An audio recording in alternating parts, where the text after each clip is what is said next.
ઓમ શ્રી ગણેશાય નમઃ. જય શ્રી કૃષ્ણ મિત્રો. કામદા એકાદશીની વ્રત કથા આપણે સાંભળીશું.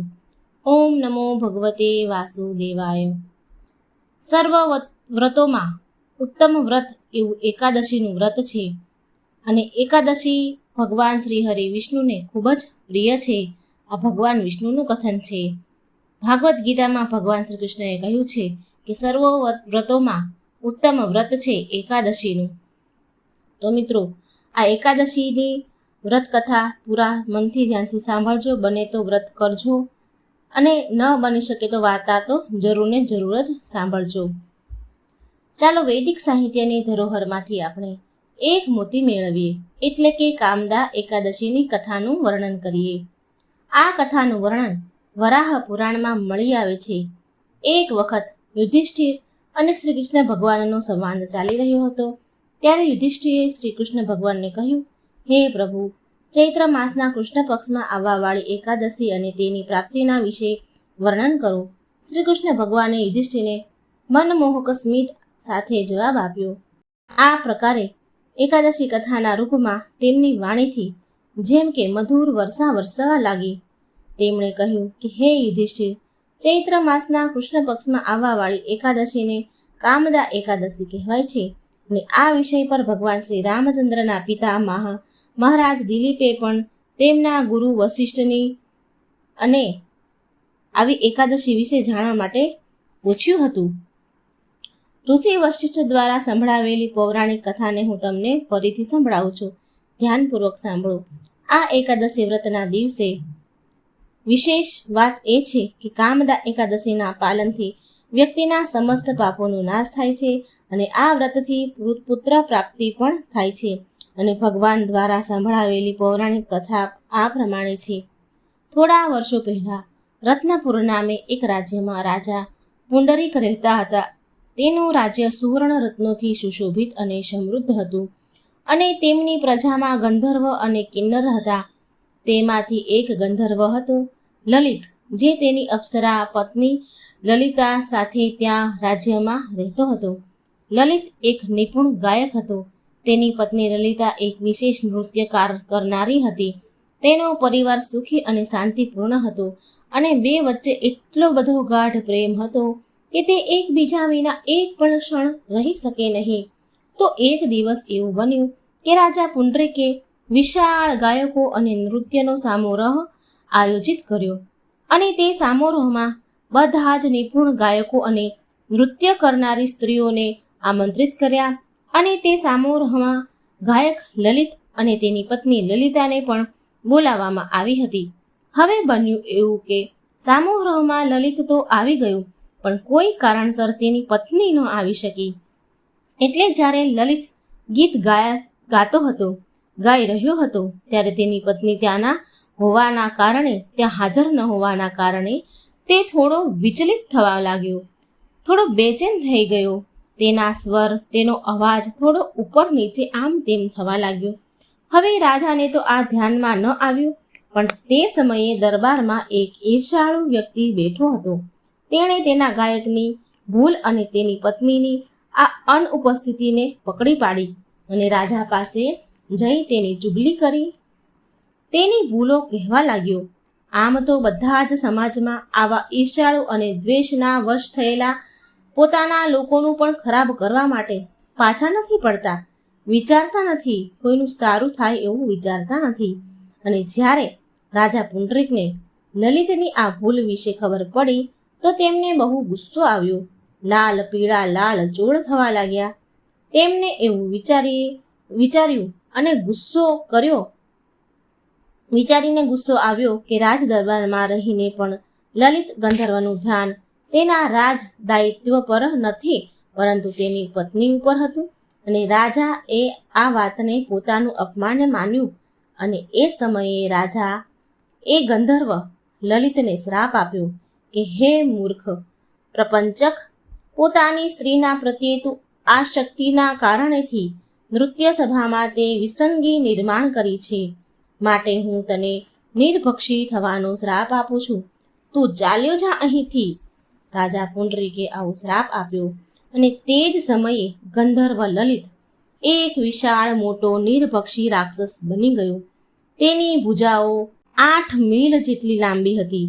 તેનું મુખ એક વિશાળ ગુફા જેવું હતું અને તેના નેત્ર આંખો સૂર્ય જેવી લાલ ચોળ હતી અને તેના નખો પૃથ્વી પર પડેલા વિશાળ ખાડા જેવા હતા. તેનું આખું શરીર 64 મીલ જેટલું ઊંચું હતું. રાજાએ તો શ્રાપ આપી દીધો, પણ જ્યારે તેની પત્ની લલિતાને ખબર પડી તો તેના ભાગ્ય પર તે રડવા લાગી, ખૂબ જ રુદન કરવા લાગી. તેના પતિને આવી દર્દજનક સ્થિતિમાં, કષ્ટમાં જોઈને તે આકુળ વ્યાકુળ થઈ ગઈ અને આ પરિસ્થિતિમાં તેનું કર્તવ્ય શું છે, તે કયા પ્રકારે શું કરવાથી તે તેના પતિને આ કષ્ટમાંથી બહાર નીકાળી શકશે, આ વિષય પર વિચારતા વિચારતા તે પણ ઘનઘોર જંગલમાં તેના નરભક્ષી પતિ સાથે ભટકવા લાગી. આમ ભટકતા ભટકતા તે વિંધ પર્વતના શિખર ઉપર તેને ઋષિ શૃંગીનું આશ્રમ મળ્યું. તે આશ્રમમાં જઈને તેણે શૃંગી ઋષિને પ્રણામ કર્યા. આ જોઈને ઋષિએ તેને પૂછ્યું કે તું કોણ છે અને કયા કારણવશ અહીં આવી છો? અને જવાબ આપતા લલિતાએ કહ્યું કે હું ઋષિ મુનિવર, હું મહાન ગંધર્વ વૃંદ દાનવની પુત્રી છું. હું મારા શ્રાપિત પતિ સાથે આ જંગલમાં ભટકી રહી છું અને વિસ્તારથી બધી જ વાત કહી.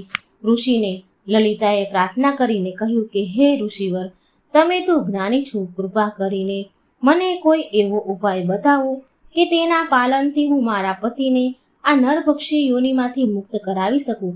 લલિતાની વાત સાંભળીને ઋષિ શૃંગીએ કહ્યું, હે પુત્ર, થોડા જ દિવસોમાં ચૈત્ર માસ પક્ષની કામદા એકાદશી આવે છે, તો તું આ વ્રતનું કઠોરપૂર્વક પાલન કર, નિષ્ઠાપૂર્વક શ્રદ્ધાથી પાલન કર. તેમાં જે અર્પણ કરેલ ફળ હોય તે તારા પતિને પ્રદાન કરજે, ખવડાવજે. આનાથી તારો પતિ આ શ્રાપ યોનિમાંથી મુક્ત થઈ જશે. ઋષિના કહેવાથી લલિતાએ કામદા એકાદશીનું ખૂબ કઠોરતાથી શ્રદ્ધાથી પાલન કર્યું. બીજા દિવસે પારણા કરી ભગવાન શ્રી હરિને અર્પણ કરેલો પ્રસાદ અને પ્રાર્થના કરી અને એકાદશીનું ફળ તેના પતિને આપ્યું. જે ભગવાનને પ્રસાદ અર્પણ કર્યો હતો એ એના પતિને આપ્યું. અને એ જ સમયે લલિત ગંધર્વ તેના નરભક્ષી શરીરથી મુક્તિ પામ્યું અને તેનું સુંદર ગંધર્વ શરીર પ્રાપ્ત થયું. અને ત્યાર પછી બંનેએ ગંધર્વ લલિત અને લલિતાએ એકાદશીના પુણ્ય પ્રભાવથી બંનેએ બાકીનું જીવન શ્રીહરિની ભક્તિમાં વિતાવી દીધું. શ્રીહરિની ભક્તિ, કીર્તન, ગાન, ભજન, ભક્તિમાં વિતાવી દીધું અને તેમનું જીવન શાંતિપૂર્ણ પૂરું થયું. આ તો હતી કામદા એકાદશીની વ્રત કથા. પણ શું તમે આ વ્રત કેવી રીતે કરવું તે જાણવા માંગો છો? તો ચાલો જણાવી દો. આ વ્રતનું પાલન, વ્રત અને ઉપવાસનો મતલબ માત્ર યાંત્રિક રૂપથી નથી હોતો. ખાધા પીધા વિના રહેવું અને ભૌતિક કાર્યમાં લાગી રહેવું એ નથી હોતું. એકાદશી વ્રતનો વાસ્તવિક અર્થ હોય છે કે આપણું મન, ઇન્દ્રિયો અને ચેતના ભગવાનમાં સ્થિર કરવી. માત્ર ભૂખ્યા રહેવા, ખાધા પીધા વગર ઉપવાસ કરવા એવું નથી હોતું. માટે એકાદશીના દિવસે પ્રયત્ન કરો કે સવારે બ્રહ્મ મુહૂર્તમાં ઉઠવું અને નાહી ધોઈને ભગવાનની મંગળ આરતી કરવી, અને તે ન થઈ શકે તો માત્ર દર્શન કરવા, ભગવાન સામે ઘીનો દીવો પ્રગટાવો અને હાથમાં ગંગાજળ લઈને જે ઉદ્દેશથી તમે વ્રત કરી રહ્યા છો તે ભગવાનને કહી સંભળાવો અને વ્રતનો સંકલ્પ કરો. તુલસી માને જળ અર્પણ કરવું, તેની પ્રદક્ષિણા કરવી અને આ મંત્ર બોલવું: હરે કૃષ્ણ કૃષ્ણ કૃષ્ણ હરે હરે, હરે રામ રામ રામ હરે હરે. આ મંત્ર બોલી મા તુલસીની પ્રદક્ષિણા કરવી. પ્રદક્ષિણા કરતા કરતા આ મંત્ર બોલવું. આ મહામંત્રની ઓછામાં ઓછી 16, 25 કે 32 માળાનો જાપ કરો. આ દિવસે અન્ન ખાવું નહીં. જરૂર પડે તો દૂધ, ફળ, સૂકા મેવા, દૂધથી બનેલી વાનગી અને એકાદશી પ્રસાદ લઈ શકાય છે. સંધ્યા સમયે ભગવાનની સામે દીવો પ્રગટાવો અને બની શકે તો ભજન કરવા અને પરિવાર સહિત ભગવાનના દર્શન કરવા. બીજા દિવસે પારણાનો સમય જોઈ લેવો અને એ સમયે સુપાત્ર બ્રાહ્મણ અને વૈષ્ણવને તમારી ક્ષમતા શક્તિ પ્રમાણે દાન આપવું. તેમને ભગવાનને અર્પિત કરેલા અન્ન ભોજનનો પ્રસાદ આપો. તમે જે ભગવાનને અર્પણ કર્યો હોય એ પ્રસાદ બ્રાહ્મણને આપવું અને પોતે પણ એ પ્રસાદ લઈ અને વ્રતના પારણા કરવા. જય શ્રી કૃષ્ણ. રાધે રાધે. મિત્રો, જો એકાદશીની વાર્તા તમને સારી લાગે તો આ વિડીયોને લાઈક કરજો, શેર કરજો અને આ ચેનલને સબસ્ક્રાઈબ જરૂર કરજો. આ ચેનલમાં ભગવાનને લગતી, ગ્રંથોમાં, પુરાણોમાં લગતી બધી જ વાર્તાઓ તમને સાંભળવા મળશે. તો મિત્રો, આ ચેનલને આગળ વધારવા વિનંતી છે કે આ ચેનલને સબસ્ક્રાઈબ જરૂર કરજો. 11 દેવીની કથા સાંભળીશું. એક સમયની વાત છે. એક રાજાને 2 દીકરીઓ હતી. તેમાં નાની દીકરી હંમેશા 11 માતાનું વ્રત કરતી હતી.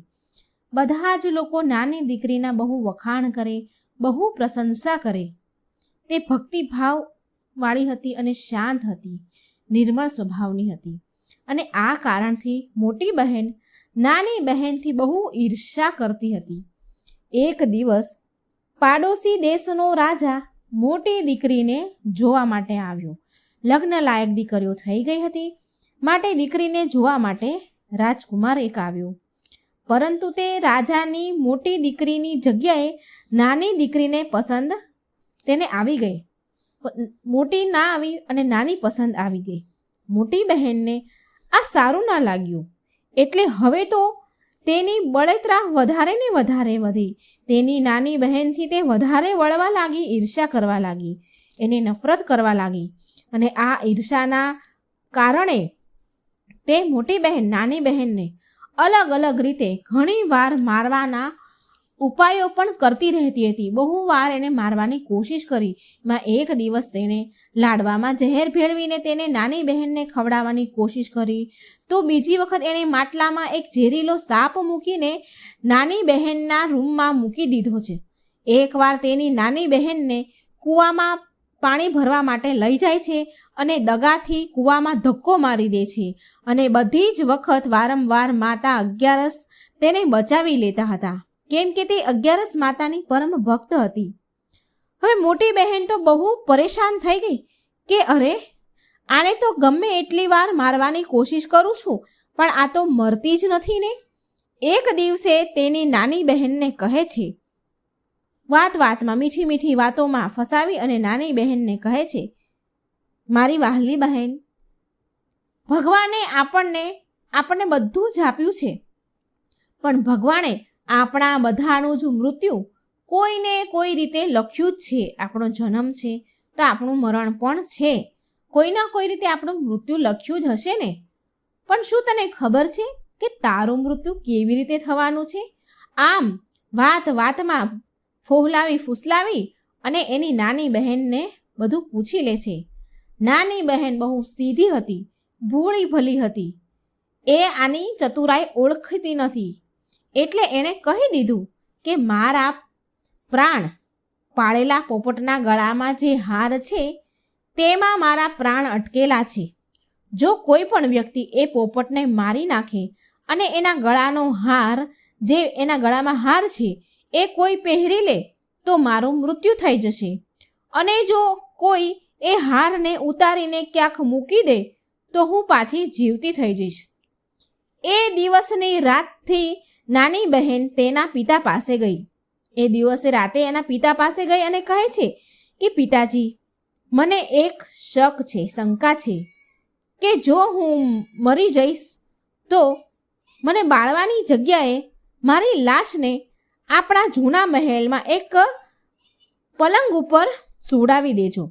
જો હું મરી જાઉં તો આવું તમે કરજો. એટલે તેના પિતા બોલ્યા કે મારી વહાલી દીકરી, તું આવું કેમ બોલી રહી છે? આવું અશુભ કેમ બોલી રહી છે? 2 દિવસની અંદર તો તારા લગ્ન છે, 2 દિવસ પછી તો તું પરણી જવાની છો, તો આવું અશુભ ન બોલ. આ સાંભળી નાની દીકરી કહે છે, પિતાજી, સમયનો શું ભરોસો છે? આમ કહી તે ચાલી જાય છે. અને આમ લગ્નનો દિવસ પણ આવી ગયો. લગ્નના દિવસે મોટી બહેન નાની બહેનના પાળેલા પોપટને શોધે છે. 2 દિવસથી એ પોપટને શોધી રહી હતી, છતાં ન મળ્યો. પણ લગ્નના દિવસે પણ એ મોટી બહેન હજી પોપટને જ શોધી રહી છે, પણ તેને પોપટ ક્યાંય મળતો નથી. એટલામાં દરવાજા સુધી જાન આવી પહોંચી.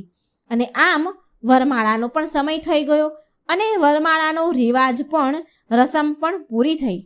ફેરા ફરવાનો સમય થયો. ફેરા ચાલુ થયા. એવામાં મોટી બહેનને શોધતા શોધતા બહેનનો પેલો પોપટ મળી ગયો. જેના ગળામાં હાર હતો એ પોપટ મળી ગયો. હજી આ નાની બહેને 3.5 ફેરા ફર્યા હતા અને તે મોટી બહેને નિર્દયતાપૂર્વક પોપટને મારી નાખ્યો અને તેના ગળામાંથી હાર ઉતારીને પોતે પહેરી લીધો. હવે આ તરફ નાની બહેન રાજકુમાર સાથે ફેરા લઈ રહી હતી તો એના હજી 3.5 ફેરા પત્યા હતા. પણ જેવો જ પેલીએ પોપટના ગળામાંથી હાર કાઢીને પહેરી લીધો એવી જ અહીં ફેરા ફરતા ફરતા નાની બહેન બેભાન થઈ, બેહોશ થઈ જમીન પર પડી ગઈ. આ જોઈને જાનવાળા જાનૈયાઓમાં બધામાં અફડાતફડી ફેલાઈ ગઈ. હાહાકાર મચી ગયો કે રાજકુમારીને શું થઈ ગયું. બધા જ ડરી જાય છે. ત્યારે નાની દીકરીના પિતા હકીમ વૈદને બોલાવે છે એનો ઉપચાર માટે. અને નાની બહેને એના પિતાજીને કહ્યું હતું કે એને જૂના મહેલના પલંગ પર સુવડાવી દે. એટલે નાની રાજકુમારી બેભાન થઈ ગઈ છે તેને લઈ જઈને જૂના મહેલમાં ખાટ પર પલંગ પર સુવડાવી દેવામાં આવે છે. ત્યાં વૈદ હકીમોને બોલાવ્યા છે અને પછી એ વૈદ હકીમો રાજાને કહે છે, નાની દીકરીની તપાસ કરી અને કહે છે કે અમે તો અમારા જીવનમાં આવો બનાવ, આવી ઘટના પહેલીવાર જોઈ છે કે આ રાજકુમારી તો ન મરેલી છે કે ન જીવતી છે. આ એક જીવતી લાશ સમાન છે. હકીમની વાત સાંભળી રાજા હેરાન થઈ ગયો. અરે આ શું, આવું કેમ? પછી એ રાજા કહે છે કે તમે બહાર જઈને કહો કે રાજકુમારી બેહોશ થઈ ગઈ છે, થોડી વારમાં સ્વસ્થ થઈ જશે, એનો ઈલાજ ચાલી રહ્યો છે. જો તમે આવું નહીં કરો તો હું તમને લોકોને મૃત્યુદંડ આપીશ. રાજા હકીમ વૈદોને આવું કહે છે અને બહાર મોકલે છે. હકીમે રાજાના કહ્યા પ્રમાણે જાનવાળાઓને રાજકુમારને એવું જ કહે છે કે રાજકુમારી બેહોશ થઈ ગઈ છે, એનો ઈલાજ ચાલી રહ્યો છે. હવે એવામાં મોટી છોકરી, રાજાની મોટી દીકરી ત્યાં મહેલમાં, જૂના મહેલમાં જ્યાં નાની બહેનને સુવડાવી છે અને આ રાજા છે, એના પિતા છે, ત્યાં આવે છે. અને મોટી દીકરી એના પિતાજીને કહે છે, રાજાને કહે છે કે મને નાની બહેનના મરવાનું બહુ દુઃખ છે પિતાજી, અને એનાથી પણ વધારે દુઃખ મને એ વાતનું છે કે આપણા આંગણેથી જાન પાછી જતી રહેશે તો તમારી બહુ બદનામી થશે. પિતાજી તમે એવું કરો, મારા લગ્ન રાજકુમાર સાથે કરાવી દો. આનાથી જાન પણ પાછી નહીં જાય અને તમારી ઇજ્જત પણ બચી જશે. રાજાને તેની મોટી દીકરીની વાત બરાબર લાગી. પછી મોટી દીકરીને નાની દીકરીના કપડાં પહેરાવીને મંડપમાં બેસાડી દીધી. પરંતુ જે રાજકુમાર પેલી નાની દીકરીને પરણતો હતો તેને ખબર પડી ગઈ કે આ મારી પત્ની નથી અને બોલ્યો કે આ મારી પત્ની નથી. મારી પત્ની જ્યારે બોલે છે ત્યારે તેના મુખમાંથી, તેની વાણીમાંથી મધુર વાણી અને ફૂલ વરસે છે. પણ બધાએ બહુ સમજાવ્યો રાજકુમારને. એની સાથે લગ્ન કરવા તૈયાર ન હતો, પણ બધા લોકોએ, એના પિતાએ, આ રાજાએ બધાએ બહુ સમજાવ્યો, બહુ મનાવ્યો. પણ બળજબરીથી પછી રાજકુમાર પણ માની ગયો અને 3.5 ફેરા મોટી રાજકુમારી સાથે ફરી લીધા. એના મન તો ન હતું, પણ છતાં પણ બધાના કહેવા પ્રમાણે એણે મોટી દીકરી સાથે, મોટી રાજકુમારી સાથે લગ્ન કરી લીધા. 3.5 ફેરા એની સાથે ફર્યું. મોટી દીકરીને રાજકુમાર સાથે વિદાય કરી દેવામાં આવી. પણ રાજકુમાર મોટી રાજકુમારીના હાથથી ના તો પાણી પીવે છે અને ના તો એની સાથે કોઈ વાતચીત કરે છે અને ના કોઈ પણ વાર એના હાથનું ભોજન પણ ખાય છે. પાણી પણ એના હાથથી નથી પીતો, કારણ કે એને એના મનથી લગ્ન નહોતા કર્યા. રાજકુમારના મનમાં તો પેલી નાની રાજકુમારી જ વસેલી હતી. રાજકુમાર મનમાં ને મનમાં વિચાર કરે છે કે અરે, મારી પત્ની સાથે શું થયું હશે, તેને અચાનક આવું કેમ થઈ ગયું. થોડો સમય ગયો. એક દિવસ રાજકુમાર બહુ દુઃખી મનથી ઘોડા ઉપર બેસીને જઈ રહ્યો હતો. તો ઘોડો ત્યાં જઈને ઊભો રહી ગયો જ્યાં રાજકુમારીના અધમરી લાશ હતી રાખવામાં આવી હતી. તેના પિતાજીના જૂના મહેલમાં આ રાજકુમારીની લાશ ત્યાં સુવડાવેલી હતી. રાજકુમાર ઘોડાને આગળ ચાલવાની બહુ કોશિશ કરે છે, પણ ઘોડો તો ચાલવા તૈયાર જ ન થયો. ઘોડો ત્યાં જ અટકી ગયો, એક ડગલું પણ આગળ ન ચાલ્યો. એટલે રાજકુમાર વિચારમાં પડ્યો કે ઘોડો અહીં કેમ રોકાઈ ગયો છે? કોઈ તો કારણ જરૂર છે, કંઈક વાત તો છે કે ઘોડો અહીંથી એક ડગલું આગળ નથી વધી રહ્યું. પછી કંટાળીને રાજકુમાર ઘોડા પરથી નીચે ઉતર્યો અને મહેલ પાસે ગયો. ત્યાં એક ચોકીદાર ઊભો હતો. રાજકુમારે ચોકીદારને પૂછ્યું કે આ કોનો મહેલ છે? તો તે ચોકીદારે કહ્યું કે આ જૂનો મહેલ છે, આ રાજાનો અમારા જૂનો મહેલ છે. એને એનું નામ પણ દીધું. ત્યારે રાજકુમાર સમજી ગયો કે આ તો મહેલ મારા સસરાનો છે. ત્યારે રાજકુમારે અંદર ગયો. ત્યાં એક પલંગ પર કોઈ સૂતું હતું. ત્યારે રાજકુમારે ચોકીદારને પૂછ્યું કે આ કોણ સૂઈ રહ્યું છે પલંગ પર? ત્યારે ચોકીદાર બોલ્યો કે આ રાજાની નાની દીકરી છે, નાની રાજકુમારી છે, જેના લગ્નના દિવસે તે બેભાન થઈ ગઈ હતી, બેહોશ છે, અધમરી છે, એટલે એને અહીંયા સુવડાવવામાં આવી છે. ત્યારે રાજકુમારને ખબર પડી કે આ તો મારી જ પત્ની છે, જેની સાથે મેં 3.5 ફેરા લીધા હતા. એ રાજકુમાર તો નાની રાજકુમારીને બહુ પસંદ કરતો હતો. ત્યારે રાજકુમારે ચોકીદારને કહ્યું, મારા અહીં આવવાના વિશે હું અહીં આવ્યો છું, આ જાણ તમે કોઈને જ કરશો નહીં. હું તને બહુ બધું ધન આપીશ. એટલે ચોકીદાર માની ગયો. રાજકુમાર પલંગ પાસે ગયો અને બચેલા 3.5 ફેરા તેણે પલંગ સાથે લીધા અને તે પૂરો દિવસ રાણીના પલંગ પાસે બેસી રહ્યો. જ્યારે રાત પડી એટલે નાની રાજકુમારી જીવતી થઈ, બેભાનમાંથી હોશમાં આવી. અને હોશમાં આવી તો એણે તરત જ તેના પતિને જોયો. તેના પતિને જોઈને તે બહુ રડવા લાગી. ત્યારે રાજકુમાર તેને કહે છે કે મેં તારી સાથે લગ્ન કર્યા, જ્યારે ફેરા ફરતા હતા ત્યારે તો તું બેભાન થઈ ગઈ હતી, તો તારા પિતાજીએ તને ત્યાંથી ક્યાંક બીજા આ મહેલમાં મૂકી અને મારા લગ્ન તારી મોટી બહેન સાથે કરાવી દીધા, પરંતુ મેં તારી મોટી બહેનને આજ સુધી સ્વીકાર નથી કરી. હવે મને પૂરી વાત કહે કે તું બેહોશ કેવી રીતે થઈ અને હવે રાતના સમયે તું જીવતી કેવી રીતે થઈ, તું ઊભી કેવી રીતે થઈ? આની પાછળનું રાજ શું છે, રહસ્ય શું છે, મને કહે. રાજકુમારની વાત સાંભળી નાની રાજકુમારી બોલી. તેના પતિ રાજકુમારને કહે છે કે પોપટ અને હારની બધી વાત કહે છે અને એ પણ કહ્યું કે મેં આ રહસ્યની વાત માત્ર મારી મોટી બહેનને કહી હતી. મારી મોટી બહેન મને બહુ નફરત કરે છે, મારાથી બહુ ઈર્ષા કરે છે અને તેણે મને ઘણી બધી વાર મારવાની કોશિશ કરી છે, પણ મારા 11 માના વ્રતની કૃપાથી, મારા 11 માતાની કૃપાથી મને મા 11એ ઘણી બધી વાર બચાવી લીધી છે.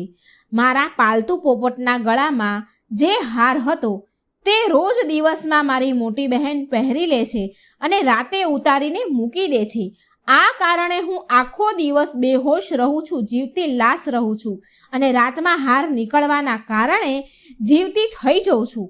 જો તે હાર મને પાછો મળી જશે તો હું હંમેશા માટે જીવતી થઈ જઈશ.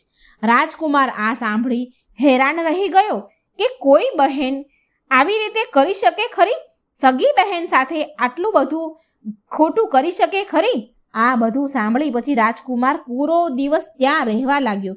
રોજ જે રાજકુમારી નાની રાજકુમારી પાસે, તેની નાની રાણી પાસે આવે અને પૂરો દિવસ તેની પાસે રહે. એટલે મોટી રાજકુમારીએ દાસીઓને કહીને રાજકુમારની શોધ કરાવવા કહ્યું કે આજકાલ રાજકુમાર દિવસ રાત ક્યાં રહે છે, કેમ આવતા જ નથી? કોઈને આ વાત વિશે જાણ થઈ નહીં. બધા દાસીઓને આ વિશે પાછળ લગાવ્યા શોધવા માટે, પણ કોઈને આ વાતની ખબર પડી જ નહીં કે રાજકુમાર ક્યાં જાય છે. આમ દિવસ જતા જતા નાની રાણી ગર્ભવતી થઈ.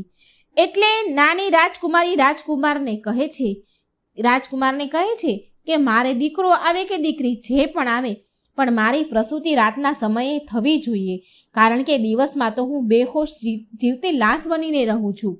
આમ એ વાત કરતી હોય છે અને આમ ધીરે ધીરે સમય પૂરો થાય છે. હવે નાની રાજકુમારીનો, નાની બહેનનો, નાની રાણીનો પ્રસૂતિનો સમય આવે છે અને સંજોગવશ રાજકુમારને કોઈ કામથી બહાર ગામ જવાનું થાય છે અને તે જ સમયે નાની રાજકુમારીને પ્રસવ પીડા થાય છે. એટલે નાની રાજકુમારી માતા અગિયારસને યાદ કરે છે, એને ખૂબ પ્રાર્થના કરે છે. એટલે માતા અગિયારસ સાક્ષાત પોતે આવે છે રાજકુમારીની સહાય કરવા અને રાજકુમારીની પ્રસૂતિ માતા અગિયારસ પોતે કરે છે. રાજકુમારીએ એક સુંદર પુત્રને જન્મ આપ્યો. એટલામાં ત્યાં રાજકુમાર પણ આવી ગયા. રાજકુમારે પણ માતા અગિયારસના દર્શન કર્યા. અગિયારસ માતા બોલ્યા, રાજકુમારને કહે છે કે આ નાની રાણી, આ તારી નાની રાણી છે, એ મારી પરમ ભક્ત છે, માટે આનું સદાય ધ્યાન રાખજે. જ્યારે તારો પુત્ર 5 વર્ષનો થાય ત્યારે આનો જે હાર છે તે એ તારા પુત્ર દ્વારા લાવી અને આને પહેરાવી દેજે, તારી નાની પત્નીને પહેરાવી દેજે. આમ સમય જતાં જતાં છોકરો રાજાનો કુંવર 5 વર્ષનો થઈ ગયો. એટલે એક દિવસ રાજકુમાર કોઈ કામથી શહેર જવાના હતા, એટલે એ રાજકુમાર શહેર ગયો. એટલે જતા સમયે રાજકુમારને તેના પુત્રને કહ્યું, રાજકુમાર તેના કુંવરને કહે છે કે બેટા, તું તારી માતાના પલંગ પાસે જ રહેજે. દિવસમાં તારી માતા બેહોશ રહે છે, માટે તું એને છોડીને ક્યાંય જતો નહીં. તું એનું પૂરું ધ્યાન રાખજે, હું જલ્દી પાછો આવી જઈશ. જ્યારે રાજકુમાર ત્યાંથી એના મહેલથી બહાર નીકળે છે, જ્યાં નાની રાણી છે ત્યાં મહેલથી બહાર નીકળે છે, તો એવામાં મોટી રાણીના જે દાસી આ રાજકુમારની જાણ લગાવવા માટે એણે પાછળ મૂક્યા હતા, તો એ દાસીઓ આ રાજકુમારને તે મહેલમાંથી બહાર નીકળતા જુએ છે. જૂના મહેલમાં જ્યાં રાણી રહેતી હતી ત્યાં બહાર નીકળતા તેને જોઈ લે છે અને તેણે તે રાજકુમારના પુત્રને પણ ત્યાં રમતો હતો એ જોઈ લીધું. એટલે મોટી રાણીના કહેવાના આદેશ પ્રમાણે તે દાસીઓએ તે પુત્રને ત્યાંથી ઉપાડી લીધો. હવે દિવસમાં તો પેલી બેભાન રહે છે, રાજકુમાર હતો નહીં, એટલે આનું ધ્યાન કોણ રાખે? તે રમતો રમતો બહાર આવ્યો એટલે આ દાસીઓએ છોકરાને ઉપાડી લીધો અને તેના 2 કટકા કરી નાખ્યા, 2 ટુકડા કરી નાખ્યા, મારી નાખ્યો એને. અને એ ટુકડા લઈ અને એ મોટી રાણીના મહેલમાં ગયા. એટલે મોટી રાણીએ એ રાજકુમારનો એક ટુકડો ઘંટલા નીચે મૂકી દીધો અને એક ટુકડો, અડધો ટુકડો એનો પલંગ નીચે, એના ખાટ નીચે મૂકી દીધો. હવે રાત પડી એટલે નાની રાણી ભાનમાં આવી. તે ઊભી થઈ રાત પડતા તેના દીકરાને શોધે છે, પણ તેનો પુત્ર એને ક્યાંય મળતો નથી. માટે તે અગિયારસ માતાને પ્રાર્થના કરે છે, યાદ કરે છે. એટલે અગિયારસ માતા ત્યાં પ્રગટ થાય છે અને એના પુત્રને શોધવાનું વચન આપે છે. પછી અગિયારસ માતા ડોશીમાનું રૂપ લઈને મોટી રાજકુમારીના મહેલમાં ગયા.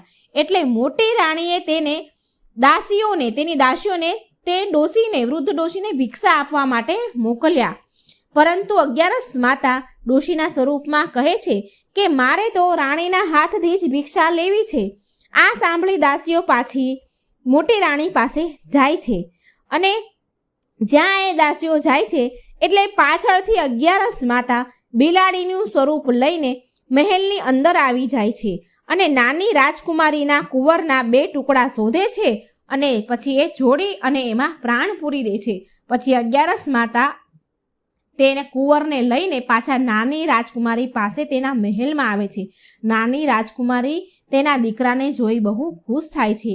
પછી માતા અંતર ધ્યાન થઈ ગયા, અગિયારસ દેવી અંતર ધ્યાન થઈ ગયા. આમ ધીરે ધીરે સમય જતા એક દિવસ રાજકુમાર તેના પુત્રને નાની રાણીના પુત્રને લઈને મહેલમાં આવે છે મોટી રાણી પાસે, મોટી રાજકુમારી પાસે. અને તે મોટી રાણીને કહે છે કે જો તું આ બાળક મારા સંબંધીનો દીકરો છે, મારા દૂરના સગા છે એનો દીકરો છે, જો તું આ બાળકને સારી રીતે સાચવીશ અને પ્રેમ કરીશ તો કદાચ એવું બની શકે કે હું તને પ્રેમ કરું, મારા મનમાં તું વસી જાય, મને તારા ઉપર પ્રેમ આવી જાય, હું તને સ્વીકારી લઉં. જો તું આ પુત્રને સારી રીતે સંભાળીશ તો એટલે તે મોટી રાણી બહુ જ પ્રેમથી તે બાળકને મહેલમાં રાખે છે. તે તો ખુશ થઈ ગઈ. તે બાળકનું પૂરું ધ્યાન રાખે છે, એને સાચવે છે, ખવડાવે છે, રમાડે છે, પીવડાવે છે. એકવાર રાજકુમાર તેના પુત્રને કહે છે, કોઈ ના હોય એવી શાંત જગ્યા પર લઈ જાય છે અને કહે છે કે તું મોટી રાણી માના ગળામાં જે હાર છે તે તું એનાથી માંગી લે અને પછી તે હાર લઈને હું તારી માતા પાસે તને લઈ જઈશ. પણ આ વાતનું ધ્યાન રાખજે કે આ વાત આપણા બંને વચ્ચે રહે. આ વાત તું કોઈને કહેતો નહીં. ગમે તે રીતે તું રાણી પાસેથી હાર માંગી લે. પછી કુંવરે એવું જ કર્યું. મોટી રાણી પાસે જઈને બોલ્યો કે રાણીમાં, મને તમારો આ હાર આપી દો ને. પહેલાં તો રાજકુમારી ના કહી દે છે. મોટી રાણી ના કહે છે, ના હું નહીં આપું. પણ પછી તેને પેલા રાજકુમાર એના પતિની યાદ આવે છે કે એણે એવું કહ્યું હતું કે જો તું આ બાળકનું ધ્યાન રાખીશ, તે કહેશે એવું કરીશ તો હું તને સ્વીકાર કરી લઈશ, તને પ્રેમ કરવા લાગીશ. આમ વિચાર કરી રાણી તો ખુશી ખુશીમાં એ હાર કુંવરને આપી દે છે. એટલે એ હાર કુંવર લઈને તેના પિતા પાસે, રાજકુમાર પાસે આવે છે. ત્યારે રાજકુમાર અને તે નાનો કુંવર બંને નાની રાણી પાસે જાય છે. મોટી રાણીને કહેતા જાય છે કે હું ખુશ છું તારાથી. આજે હું તારા હાથેથી જમીશ. તું ભોજન બનાવ, એટલી વારમાં હું આવું છું. હું થોડી વારમાં જ આવી જઈશ. એટલી વારમાં તું તૈયાર કર ખાવાનું. આમ સાંભળી રાણી તો ખુશ થઈ ગઈ. એની ખુશીને તો કોઈ ઠેકાણું જ ના રહ્યું. આ તરફ હાર લઈને રાજકુમાર અને કુંવર બંને નાની રાણી પાસે જૂના મહેલમાં આવે છે અને બેહોશ થયેલી રાણીને હાર પહેરાવી દે છે. અને પરિણામ સ્વરૂપ નાની રાણી જીવતી થઈ ઊભી થઈ. પછી રાજકુમાર નાની રાણી અને કુંવરને લઈને પાછા રાજકુમાર તેના પોતાના રાજમહેલમાં આવ્યા, જ્યાં મોટી રાણી રહે છે. અને મોટી રાણીને રાજકુમાર તેના પિયર મૂકવા જાય છે. રાજકુમાર તેના સાસરે ગયો મોટી રાણીને મૂકવા માટે અને તેના સસરાને બધી જ વાત વિસ્તારથી કહી. અને આ બધું સાંભળી અને રાજકુમારના સસરાને નાની રાણી મોટી રાણીના પિતા રાજાને બહુ દુઃખ થયું અને રાજકુમારથી ક્ષમા માંગે છે. 11 વાની કૃપાથી નાની રાજકુમારીના ભાગ્ય ખુલી ગયા. તેનું જીવન સુખમય બન્યું. 11 માતાનો આવો પ્રભાવ છે. બોલો 11 માતાની જય. અને 11 એક દેવી છે. આપણે હરેક 11 કરીએ છીએ, એકાદશી કરીએ છીએ તો એ એક દેવી છે. આપણે એ દેવીનું વ્રત કરીએ છીએ અને ખૂબ ફળદાયી છે. એ તો તમે બધા જાણો જ છો. જો મિત્રો મારી વાર્તા સારી લાગે તો મારી ચેનલને લાઈક, સબસ્ક્રાઈબ અને શેર જરૂર કરજો. જય શ્રી કૃષ્ણ. રાધે રાધે. Thank you.